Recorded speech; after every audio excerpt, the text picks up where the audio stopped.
116 Wendy melingkarkan lengannya di bahu Dawson dan berkata dengan genit, "Ayah, kau yang terbaik." Dawson menepuk punggung tangan Wendy, yang bersilang di depan tubuhnya, dan berkata, "Kau adalah satu-satunya putriku. Untuk siapa lagi aku melakukan semua ini, jika bukan untukmu? Saham JW Real Estate sudah atas namamu. Di masa depan aku akan mempercayakan tim manajemen seluruh perusahaan real estate kepadamu. Apakah ini pantas?" Wendy menepis keraguan. "Aku memberikannya kepadamu sebagai hadiah. Jadi tentu saja itu pantas." Jasper orang yang cerdas. Dia mengerti niatku. Dawson merenung sejenak, lalu melanjutkan, "Jasper adalah pemuda yang luar biasa. Masa depannya tidak akan terbatas hanya pada provinsi ini. Seluruh negara atau bahkan panggung yang lebih besar ke sanalah dia harus pergi. Aku ingin mengambil kesempatan sekarang untuk mengatur mahar besar untukmu sehingga dimanapun Jasper berakhir di masa depan, kau akan selalu memiliki wewenang yang cukup untuk berbicara." Wendy mengerutkan kening dan berkata, "Ayah, aku bahkan belum berpikir sejauh ini.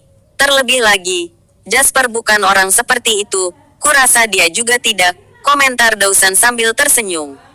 "Namun, mengingat dia pria muda yang luar biasa, apakah menurutmu dia akan kekurangan wanita perebut dan wanita mesum di sekitarnya? Bahkan jika dia tetap setia kepadamu sampai akhir, kau tidak akan kekurangan saingan. Saham JW Estate serta grup Suler masa depan adalah chip tawar-menawar yang aku berikan kepadamu. Ini bukan untuk kau perjuangkan. Ini bagimu untuk selalu memiliki cukup banyak untuk mengintimidasi para wanita yang ingin dekat dengannya, sehingga mereka akan mundur begitu mereka menyadari kemungkinan besar lawan mereka. Aku menerima informasi orang dalam bahwa Silva telah pensiun sepenuhnya dan tidak lagi mengelola apapun di dalam keluarga Hanks. Namun Zayden Hanks telah dikirim ke kota Harbor. Jadi kau harus berhati-hati di pesawat." Jasper menyipitkan matanya sedikit, mengingat berita yang diberikan Dawson sebelum keberangkatan. Sepertinya keluarga Hanks benar-benar berniat untuk mempertahankan pengaruhnya. Sebelum Silva sepenuhnya melepaskan posisinya, dia telah menggunakan sumber daya dan koneksi terakhirnya untuk mengirim Zayden ke kota Harbor. Tentunya dia mengandalkan Zayden untuk membuka prospek baru di kota Harbor untuk merencanakan comeback-nya mereka, ayah dan anak. Dari sini, Jasper juga dapat menganggap dirinya telah memperoleh wawasan tentang kekuatan keluarga besar yang mengakar ini. Memang benar bahwa institusi lama mati dengan susah payah. Bahkan pada titik ini, jangkauan Silva masih bisa meluas ke kota Harbor. Namun, arus kekuasaan kota Harbor mengalir berkali-kali lebih dalam daripada arus provinsi mereka cukup kuat sehingga keluarga Lau tetap tidak berani menyatakan dirinya sebagai raja kota Harbor. Apa yang bisa dilakukan oleh Zayden Hanks sendirian di kota Harbor, bahkan jika dia memiliki modal yang diberikan Silva kepadanya? Ini hanya ocehan orang gila. Saat pesawat melesat ke udara, Jasper memejamkan mata dan mengesampingkan sementara urusan keluarga Hanks. Dia masih memiliki pertempuran yang sulit untuk diperjuangkan di kota Harbor. 3 jam kemudian, pesawat akhirnya mendarat di Bandara Internasional Kota Harbor. Ketika dia keluar dari bandara setelah melewati bea cukai, dari jauh Jasper melihat sebuah Rolls-Royce diparkir mencolok di sisi jalan. Di kota Harbor, seseorang dapat menyesuaikan angka dan huruf pada plat nomor mereka sendiri. Misalnya, sebuah mobil dengan nomor tunggal 9 di plat nomornya adalah milik seorang taipan di industri hiburan kota Harbor. Siapapun akan mengenalinya di mana saja. Itu bernilai 13 juta dolar Harbor. Selanjutnya, plat nomor Rolls-Royce di depan matanya diketahui semua orang di kota Harbor. Lau, 3 huruf ini mewakili keluarga Lau. Adapun nilai plat nomor itu, kecuali mereka gila, tidak ada yang akan mempertimbangkan untuk mencoba membeli plat nomor ini. Tidak peduli berapa harganya, itu akan setara dengan permintaan kematian. Darat, Puan Lain, kau memiliki reputasi yang cukup baik. Henry Lau yang berdiri di dekat mobil berbicara karena kebiasaan sebelum segera menyadari bahwa dia telah mengatakan hal yang salah. Setelah secara paksa mengoreksi dirinya sendiri, wajahnya masih kaku karena ketidaksenangan. "Ini mobil Patua Lau. Dia meminta sopir untuk menjemputmu dengan kendaraan ini untuk menunjukkan betapa keluarga Lau menghargaimu. Orang yang berbicara adalah Ana Lau. Bab 117 Tolong sampaikan terima kasihku kepada Patua atas namaku, kata Jasper tulus kepada Ana. Meskipun keluarga Lau yang memintanya, mereka telah memperlakukannya dengan cukup hormat dalam semua aspek. Jasper bukanlah orang yang terlalu membanggakan kemampuannya sendiri. Dia menghormati Patua Lau, dan kata-katanya diucapkan dari hati. Kau sendiri yang harus menyampaikan ini kepada Patua, kata Ana sambil tersenyum. Baiklah, Dick, kau sudah menjemput orang ini. Aku pergi sekarang. Henry mengambil kesempatan untuk mengatakan ini tepat ketika Jasper masuk ke mobil. Ana mengerutkan alisnya dan berkata, kakek ingin mengundang Jasper untuk makan malam di rumah malam ini. Mau melarikan diri kemana kau? Oh sial, kakek juga tahu bahwa aku tidak suka acara seperti ini. Aku sudah membuat rencana dengan seorang teman, jadi aku akan pergi dulu. Ketika Henry selesai berkata demikian, dia bergegas pergi. Ana menghela napas. Berbalik, dia masuk ke mobil. Saat pengemudi menyalakan mobil, Ana berkata kepada Jasper dengan nada meminta maaf. Kakakku, dia memang agak kasar, jadi tolong jangan pedulikan dia. Tidak apa-apa, dari cara dia melihatnya, kami sama sekali bukan individu dari dunia yang sama. Tidak mengherankan bahwa kami mungkin tidak memiliki sesuatu yang bisa dibicarakan. Jasper sebenarnya memahami ini dengan jelas. Selain dari kelompok bajingannya, siapa lagi yang akan berada di dunia yang sama dengan dia? Kata Ana sedih. Saat mereka duduk di dalam mobil, ada aroma feminin yang samar datang dari sisinya. Aroma ini tidak memabukkan dan membawa sedikit aroma parfum. Wanita biasa tentu memakai parfum karena tidak semua wanita memiliki wewangian alami tubuh. Seperti Wendy, dia tidak terlalu suka menggunakan parfum karena tubuhnya secara alami berbau harum. Namun berbeda dengan Ana, parfum di tubuhnya dilengkapi dengan aroma tubuhnya sendiri, membuatnya semakin harum. Meski tidak berat, tingkat intensitasnya adalah salah satu yang paling menyentak hati sanubari. Jasper merasa tidak nyaman duduk di mobil yang sama dengan mereka berdua begitu berdekatan. Mereka begitu dekat sehingga keduanya bisa dengan jelas merasakan napas dan detak jantung satu sama lain. Ini pertama kalinya kau datang ke kota Harbor. Ini pertama kalinya aku berada di kota Harbor. Keduanya membuka mulut dan berbicara pada saat yang sama, lalu berhenti pada saat yang sama juga. Melihat satu sama lain, keduanya mulai tertawa. Suasana yang sebelumnya canggung namun menawan segera bubar. Kau bicara dulu, kata Ana lembut. Jasper tersenyum ringan. Aku ingin mengatakan bahwa ini adalah pertama kalinya aku datang ke kota Harbor dan aku tidak mengenal tempat itu. Aku ingin memintamu untuk membawaku berkeliling kota Harbor nanti. Aku dengar pelabuhan Victoria adalah yang paling indah di malam hari. Wajah Ana berubah merah padam. Dia mengangguk dan berkata, aku baru saja akan mengatakan hal yang sama. Aku akan menjadi pemandu wisatamu saat kau bebas besok.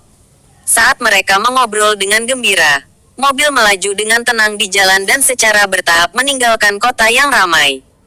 Jalan Sason, Pantai Repulse. Sebagai distrik terkaya di kota Harbor, hampir semua dari 4 keluarga terkaya dan terkuat di kota Harbor tinggal di sini. Ini adalah tempat tinggal keluarga Lau. Di kota Harbor, kesenjangan besar antara si kaya dan si miskin terlihat dari perumahannya. 99% orang di kota Harbor tinggal di ruang peti mati yang sempit dengan anggota keluarga yang pada dasarnya saling menumpuk. Untuk keluarga besar seperti Lau, area yang ditempati oleh rumah mereka sangat mewah sehingga kekayaan mereka melonjak di kota pelabuhan yang kaya ini. Masuk melalui gerbang villa dan melewati halaman taman, Jasper kemudian tiba di pintu villa. Yang mengejutkan, Zachary Lau sendiri benar-benar menunggu di pintu. Yang mengejutkan, Zachary Lau sendiri benar-benar menunggu di pintu. Tindakan ini menunjukkan bahwa keluarga Lau benar-benar memperlakukannya seperti tamu terhormat. Bab 118, Jasper, kita bertemu lagi. Zachary berjalan mendekat sambil tertawa terbahak-bahak ketika melihat Jasper turun dari mobil. Saat dia berbicara, dia tersenyum tulus sambil berjabat tangan dengan Jasper dan menepuk bahu Jasper dengan tangannya yang santai. Jasper tersenyum dan menjawab, "Aku minta maaf mengganggu Anda dengan kedatanganku ke kota Harbor kali ini." Zakari kembali dengan senyuman juga dan berkata, "Tidak apa-apa, sudah tanggung jawab kami untuk menjamumu sebagai pemilik tempat ini." Kemudian, Zakari membimbing Jasper ke Manor. Dia berkata sambil berjalan, "Bagaimana pemandangan kota Harbor dalam perjalanan dari bandara?" Jasper berpikir sejenak dan dengan tulus berkata, "Aku melihat kemakmuran di sepanjang jalan. Aku juga melihat peluang di mana-mana." Zakari berkata dengan penuh arti, "Orang-orang muda penuh dengan vitalitas. Visimu memang berbeda. Ayo, Patwa ada di halaman belakang. Aku sudah berbicara dengannya tentangmu dan dia benar-benar ingin bertemu denganmu," kata Zakari. Mengikuti Zakari ke halaman belakang, Jasper melihat seorang lelaki tua dengan pakaian sehari-hari yang longgar mengenakan topi jerami. Dia sedang melakukan pekerjaan penyiangan di kebun sayur kecil. Terus terang, Jasper benar-benar tidak menyangka akan seperti Evni pertemuan pertamanya dengan legenda perusahaan Patwa Law. Biasanya, ketika Patwa tidak ada pekerjaan, dia suka menyibukkan diri di kebun sayur kecil ini. "Tidak ada yang bisa kita lakukan untuk itu," jelas Zakari dan kemudian berjalan menuju kebun sayur. Pada saat ini Patwa Law melihat mereka berdua, mengabaikan Zakari yang sedang berjalan mendekat. Dia memberi isyarat kepada Jasper dan memberi isyarat agar dia datang. Jasper memasuki kebun sayur dan tersenyum. "Patwa, Anda sama bugarnya dengan biola." Patwa itu lahir pada tahun 1923 dan sekarang berusia 77 tahun. Patwa Law bersandar pada cangkul kebun. Dahinya sedikit berkeringat. Dia menarik napas dan tersenyum. Ada kekurangan energi untuk melakukan hal-hal lain ketika seseorang sudah tua. Tetapi justru merasa berarti berada di kebun sayur. "Ayo, anak muda, kemari dan bicara." Jasper pergi ke sisi Patwa. Keduanya akhirnya memiliki kesempatan untuk melihat satu sama lain pada saat ini. Patwa itu sangat kurus. Dia bukan pria jangkung. Bukan seperti yang digambarkan oleh novel sebagai orang yang ambisius atau keras kepala. Seluruh sikapnya tidak berbau aura mendominasi dari jenis orang yang menikmati hanya memerintah atas semua orang. Sebaliknya, dia lebih terlihat seperti petani tua biasa. Hanya saja matanya sangat cerah meskipun dia hampir berusia 80 tahun. Tatapannya tidak suram tetapi penuh vitalitas. Patwa itu mengamati Jasper dari ujung kepala sampai ujung kaki dan memuji. "Tidak buruk, anak muda. Kemari dan lihatlah. Bagaimana kebun sayurku?" tanya Patwa dengan agak bangga. Jasper melihat dan memperhatikan bahwa kebun sayur itu tidak besar. Tetapi jelas bahwa seseorang merawatnya dengan baik setiap hari. Beberapa sayuran tumbuh dengan baik. Jika itu orang biasa, mereka akan memeras otak untuk memikirkan pujian dan sanjungan terlepas dari situasinya. Namun, Jasper menggelengkan kepalanya. "Patwa, Anda salah menanamnya." Patwa itu terkejut. Dia bertanya, "Bagaimana bisa salah?" Jasper menunjuk ke bibit tomat dan bibit mentimun di sebelahnya. Berkata, "Patwa, tomat dan mentimun tidak bisa ditanam bersamaan. Mentimun memiliki akar yang relatif dangkal dan perlu disiram secara teratur. Tetapi tomat sebaliknya memiliki akar yang dalam dan kebutuhan air yang rendah. Jika keduanya ditanam bersama, mentimun akan mati karena kekurangan air atau tomat mati karena kebanyakan air. Hanya seorang anak yang lahir dari keluarga petani sepertiku yang tahu hal seperti itu." Patwa itu menepuk dahinya dan berkata dengan kesadaran yang tiba-tiba, "Jadi itu sebabnya aku tidak bisa menanam tomat." Sayangnya, ilmu yang didapat dari buku memang terasa dangkal. Zakari yang tidak jauh berkeringat deras. Dia tidak pernah benar-benar teks menyangka Patwa dan Jasper, di mana perbedaan usia antara keduanya lebih dari 50 tahun, memiliki percakapan yang hebat tentang topik menanam sayuran. Anna, yang datang ke sisinya pada suatu saat, tertawa terbahak-bahak. "Apa yang kau tertawakan?" Zakari bertanya dengan rasa ingin tahu.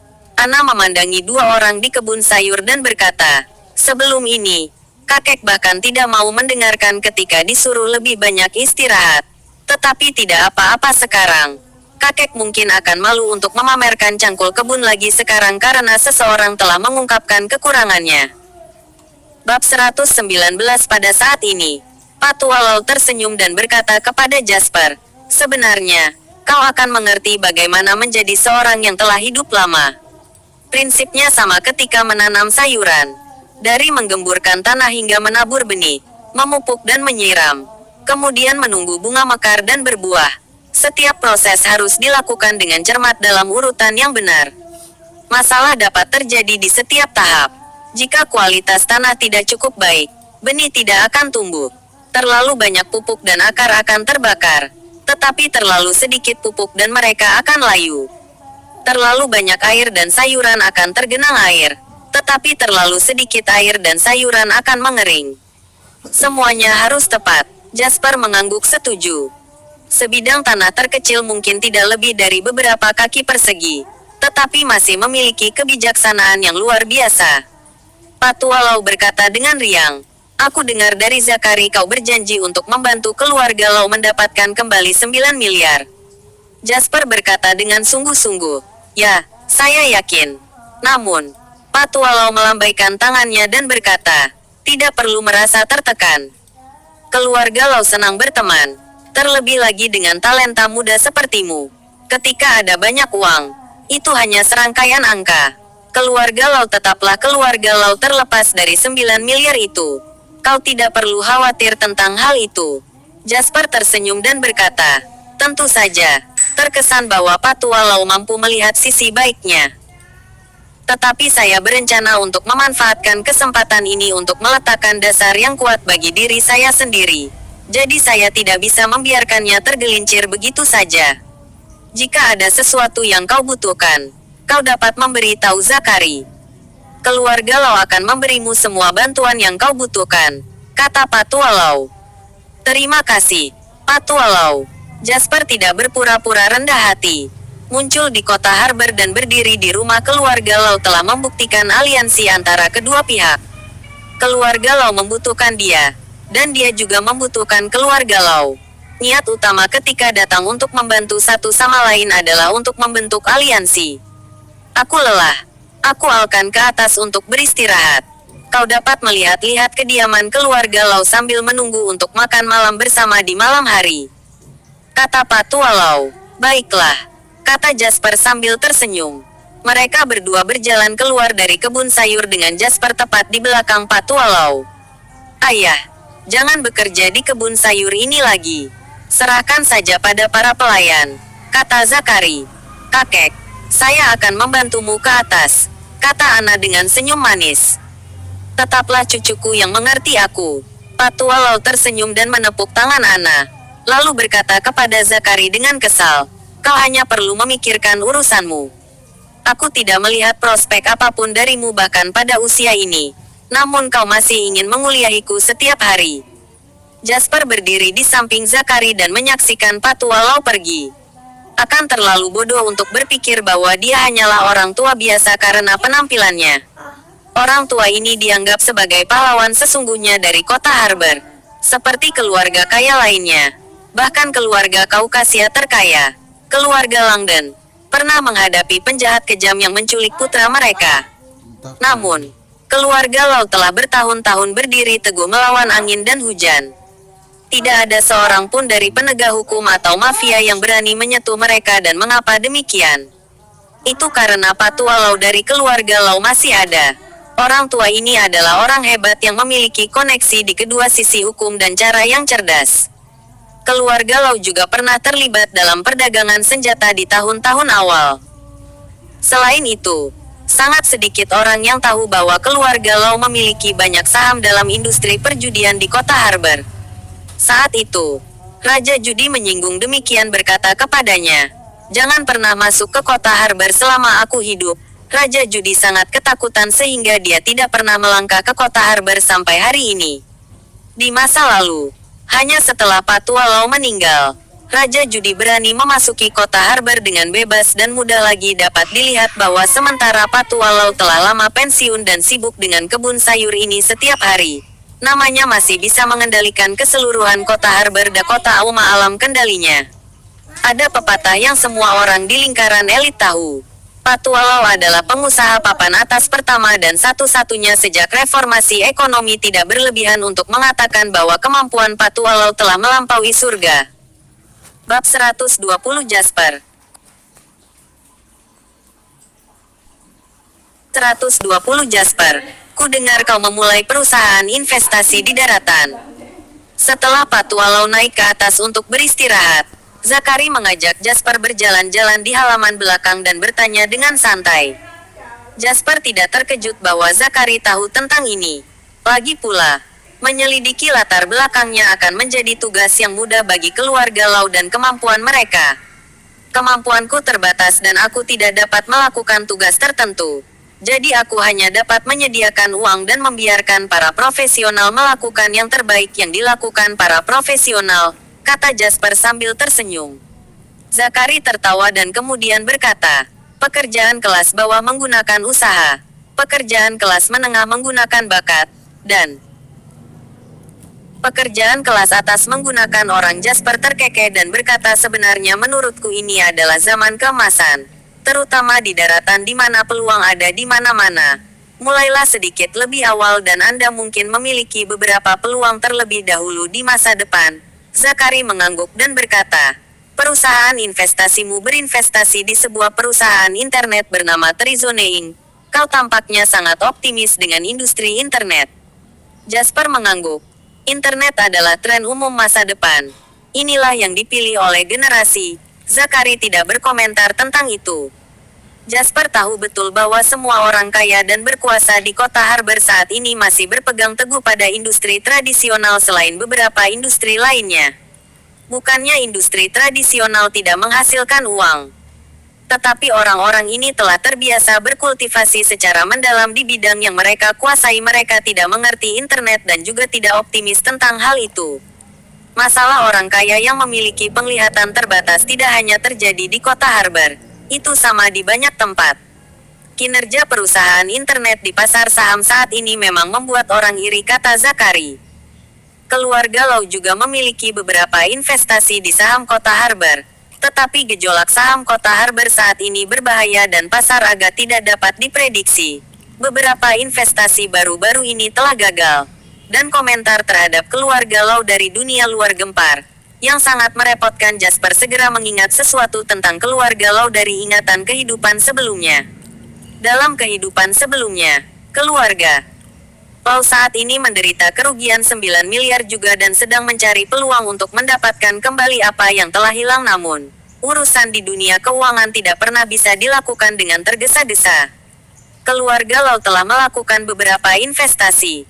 Meskipun ada untung dan rugi, dan masih sedikit untung secara keseluruhan, itu tidak layak disebut jika dibandingkan dengan investasi mereka dan risiko yang diambil. Misalnya, jika seseorang memperoleh 10.000 dari pengeluaran 1 juta sambil mempertaruhkan kemungkinan kehilangan setengah juta, haruskah orang benar-benar berpikir bahwa investasi semacam itu berhasil? Itu tanpa diragukan lagi, sebuah kegagalan. Itu karena biaya dan risikonya terlalu tinggi dan tidak sebanding dengan keuntungannya. Selanjutnya, menurut Timelin, keluarga Lau seharusnya sudah membeli Hensel Index sekarang. Ini adalah investasi keuangan terakhir keluarga Lau karena mereka telah datang ke ruang belajar.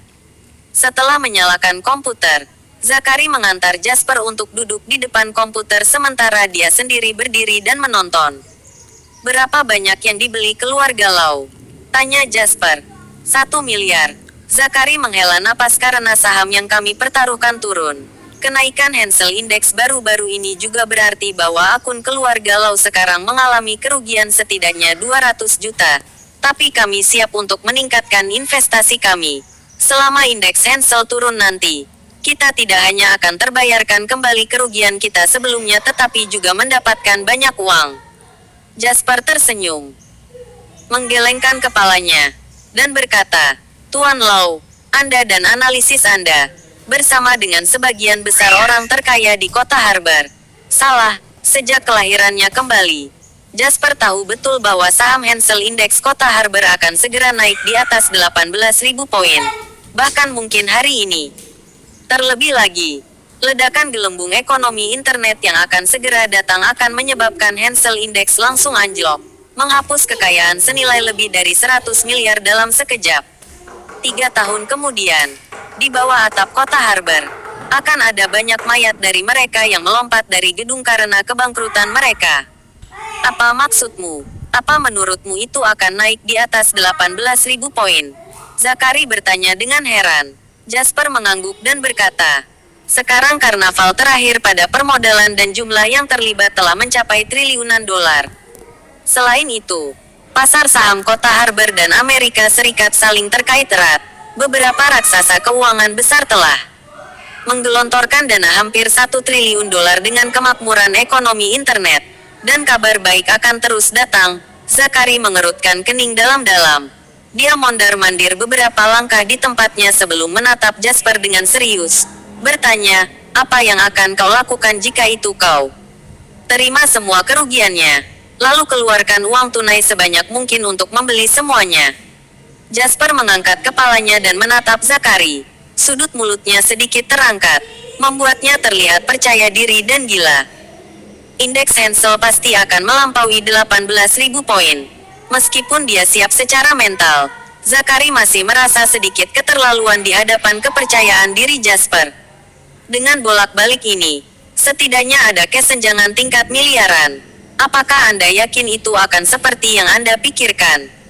Zakari bertanya dengan serius. Jasper mengetukkan jarinya di atas meja dengan ringan dan berkata dengan acuh tak acuh, Tuan Lau, jika Anda percaya padaku, lakukan saja apa yang aku katakan. Jika tidak, tidak ada gunanya tidak peduli berapa banyak yang aku katakan. Terima kasih telah menyaksikan ****.